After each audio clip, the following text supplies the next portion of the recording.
how the election's outcome will affect the further economic growth of Venezuela. Today we discuss.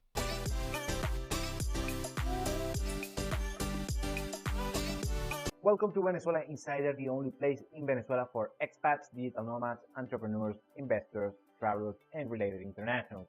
For more information, venezuelainsider.com. We have elections just around the corner, just on a few days, on July 28th, and of course that will affect the further economic growth of Venezuela. However, the scenarios that we have right now are different compared to the perception, the narrative that most of the media has regarding this particular issue. Remember, most of the political analysts are not very keen regarding economics, finance, geopolitics, and so on. So today we are going to explain a little bit how the outcome of such elections will affect the further economic growth of Venezuela on the next 10 years or so. So let's start. First, let's discuss the candidates, the main candidates that are poised to become the next president of Venezuela. First, we have of course, the incumbent president, Nicolás Maduro, that he has served 2 tenures as the president of Venezuela, and he's poised to be re-elected for their administration. And his tenure as president of Venezuela has been, traumatic to say the least. First, he established himself, since 2013, he has been the president of Venezuela. And the other side, we have this gentleman, Edmundo González Urrutia, that he's a diplomat, career diplomat. Actually, he served as an ambassador for the late President Hugo Chavez. However, he's playing right now with the opposition. And of course, we have to talk about that Edmundo González Urrutia is not necessarily the most notorious political figure in Venezuela. And the reason why he is succeeding and he has a good political capital right now is thanks to this particular lady, Maria Corina Machado, that she's a household name on Venezuelan politics since over 20 years or so. And she was poised to be the running candidate for the opposition against Nicolás Maduro. However, with some technicalities, she was not able to postulate herself as the presidential candidate. And she basically chose this particular gentleman, Edmundo González Urrutia, that in order to, of course, play that particular place as the de facto opposition candidate. Now let's talk about the polls, and most of the polls and statistics are giving actually Edmundo González Urrutia a fairly advantage against the incumbent president Nicolás Maduro. And most of these polls, the difference is 20 points, 30 points, even in some cases 40 percentage points on this particular battle between the electorate, between, of course, Edmundo González Urrutia and Nicolás Maduro. However, there are secondary sources, to say the least, that are giving either a narrow victory to the incumbent president, Nicolás Maduro, and even in some cases, they give a significant advantage to the incumbent president. And how this happened? Well, if you are from outside of Venezuela, you have to learn a lot of things in order to really understand the political situation here in the country. And of course, if we are doing, let's say, a regular election, business as usual, compared to the rest of the world, at least the democratic world, and you will say that it will be a landslide in favor of Edmundo González Urrutia. However, in Venezuela, things work completely different. And of course, this is something that my clients have already been briefed about the situation. And however, since in Venezuela things don't work exactly like that, we are poised to have a particular dilemma. What happens when an unstoppable force meets an immovable object? And it's basically the situation that we're going to have on the next few days, on the next few weeks, regarding the election outcome here in the country. Now, what will happen with the economic growth in Venezuela if either of these candidates eventually becomes the next president of Venezuela, if Maduro plays and actually performs under a third tenure as the president of Venezuela, or what will end up happening if Edmundo González Urrutia becomes the next president of Venezuela. The narrative on this particular political analysis about Venezuela, they basically said that Nicolas Maduro, since, he has a terrible image outside of the world, and actually inside of Venezuela is actually the case, basically it's going to be mayhem, and it's going to be, a draconian situation for the Venezuelan economy. Meanwhile, if Edmundo González Urrutia actually becomes the next president of Venezuela, that will happen if he wins on these elections, that he will take over the Venezuelan government on 2025. And the situation, the narrative outside of Venezuela, and actually inside here in the country, is that if Maduro is re-elected, things are going to get draconian. And if Edmundo González Urrutia is elected, everything is going to be awesome. The country is going to improve a lot. However, it's not necessarily the case as this particular picture has been painted on the media. On the next couple of videos, I will be explaining how the economic plans of each candidate works, and you're going to find surprises on both proposals. Let's go with Nicolas Maduro. He is poised to be reelected and have a third tenure as a president of Venezuela, and his two previous tenures have been completely opposite. He took over on 2013 after the death of Hugo Chavez, the former president, and of course we already know that Hugo Chavez had this particular platform of being socialist, and well, actually not, don't quote unquote, this actually socialism. That's what he promised. And the funny thing though is Maduro, he still, tongue in cheek, still promising socialism. However, seeing when he took over on 2013, the model of the Venezuelan government was a lot of public spending, thanks to the revenue, the oil revenue. Back then, Venezuela was producing 3 million barrels of crude oil per day. And also, the oil price worldwide was around $100 per barrel. So that meant a lot of income for the Venezuelan government.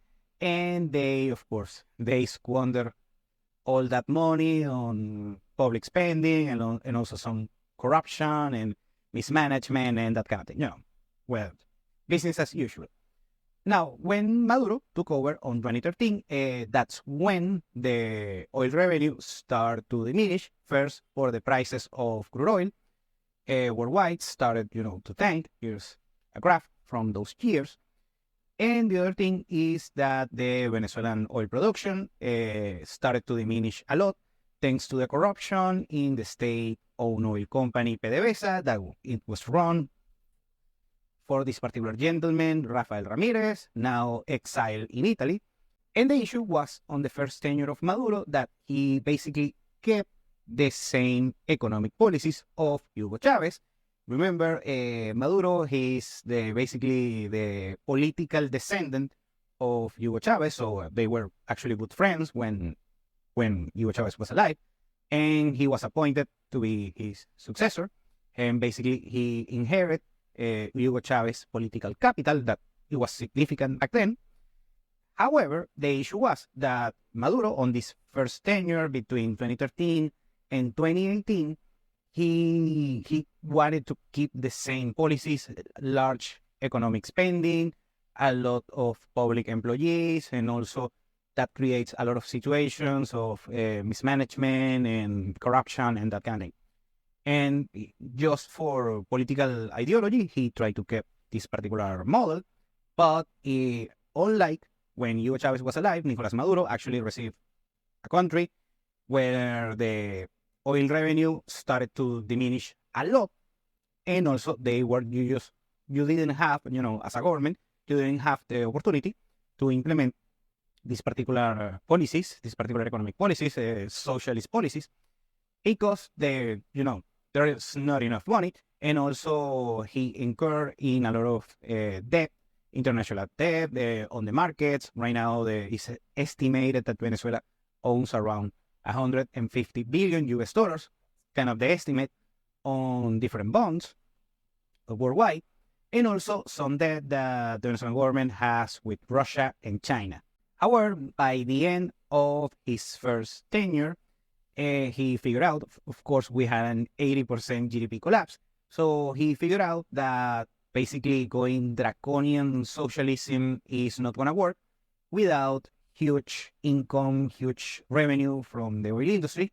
So he started implement some, let's say center-left economic policies that are completely different than the left-leaning policies regarding politics. That's completely different. Other thing that I have to explain this a bunch of time, especially for Western followers and listeners, is that the Venezuelan government regarding politics, they are very left-leaning, but on the traditional side. So they are friends with China, with Russia, with left-leaning presidents in Latin America, and that kind of thing. However, the Venezuelan government is not woke, is not progressive.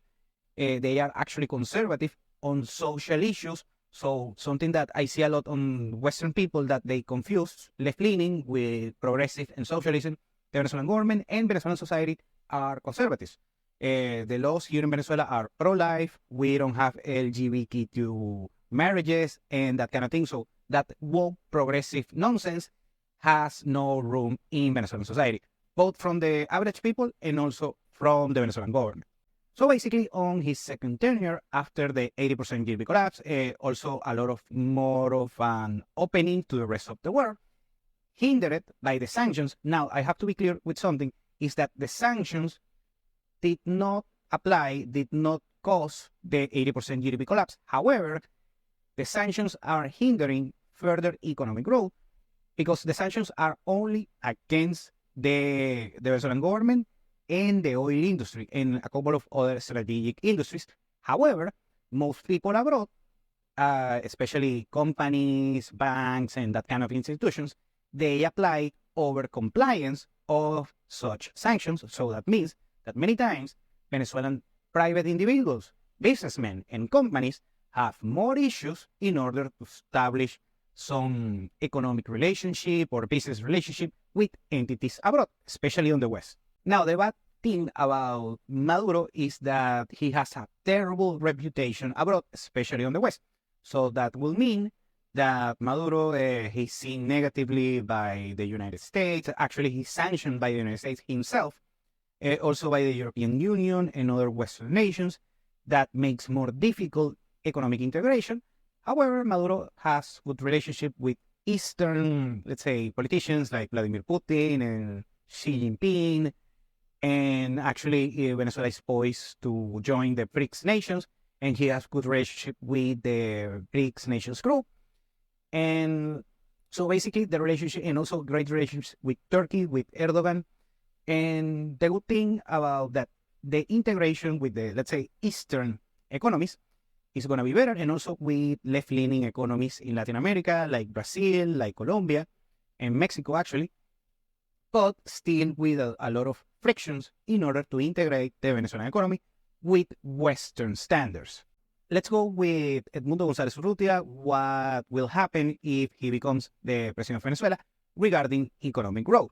Well, Edmundo will be seen, of course, as, let's say, the face, the representation of Maria Corina Machado, that she is a center right-wing politician. She is not a libertarian, and she's not this hardcore right-wing populist. She's nothing like that. And she's conservative as well. The Venezuelan society is conservative on the grand scheme of things, so no issue on that. However, the main point is that they mentioned that first, the marketing to the West, the perception for the West is going to be good. Most likely, Venezuela will have great relationship with the United States and the European Union, Western nations. However, this is a good thing for Edmundo González Urrutia, is that he mentioned that also wants good relationship with China, with Russia, I don't know. And actually, he wants to join the BRICS nations as well. So on that regard, very good. So regarding domestic policies, Venezuela is poised to join the BRICS nations anytime soon. The main issue is going to be regarding the debt. And already mentioned that Venezuela has a huge foreign debt, around 150 billion US dollars, plus the money that is owed to China and Russia. And they will be able to restructure such debt, such public debt. But at the same token, they will have access to these institutions like the IMF and the World Bank that they actually want to lend money to Venezuela. The issue is that they don't recognize Nicolas Maduro as the president of Venezuela. So that means that Maduro's government doesn't have access to such funds. Meanwhile, a new government of Edmundo González Urrutia will have access to such funds. However, that will mean increasing the public debt of Venezuela that is already high. The debt to GDP ratio is actually around 200% of Venezuelan GDP, but it's mostly thanks to the collapse of the 80% GDP collapse that we had on the past decade. And also, it's not like Edmundo González Urrutia will be, a free market libertarian capitalist. He mentioned that he wants, of course, keep things in order regarding public spending.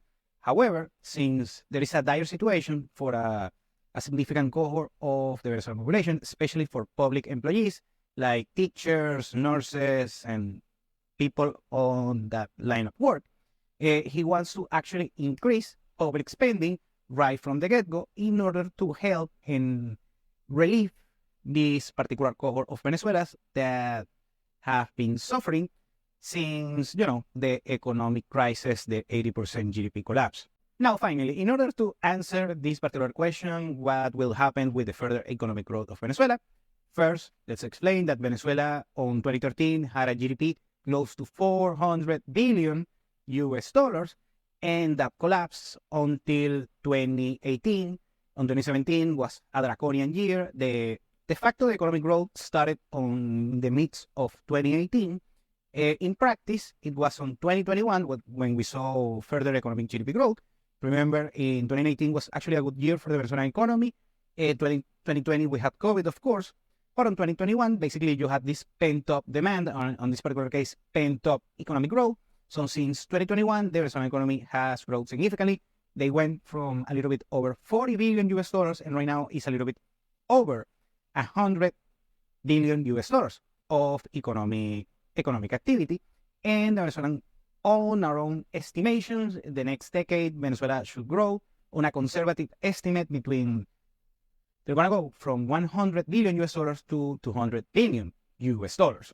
The worst case scenario is not economic contraction, since the most of the 80% GDP collapse was due to self-inflicted wounds that they were actually easily correctable, and we're still on the process of correcting this particular miscues and mismanagement of the Venezuelan economy. So the worst case scenario, the most draconian scenario, is just flat growth, not further economic contraction, since everything that should be contracted already was contracted. And right now we are on a new supply chain, on a new economic model, new tax system, without the restrictions of the past, like currency controls, capital controls, price controls, and that kind of thing. Basically, it's kind of a free market, quote unquote, a resemblance of free market that we have in Venezuela, de facto, but still, a bunch of bureaucracy and that kind of thing. So then my point is that regardless of the outcome, Venezuela, either worst case scenario, is going to stagnate, it's going to get a flat line regarding economic growth on the next couple of years, and a conservative estimation is doubling the GDP on the next 10 years. Thank you for watching Venezuela Insider. Please like, share, and subscribe. Follow us on social media. If you want to work with us, VenezuelaInsider.com. Thanks again, and have a nice day.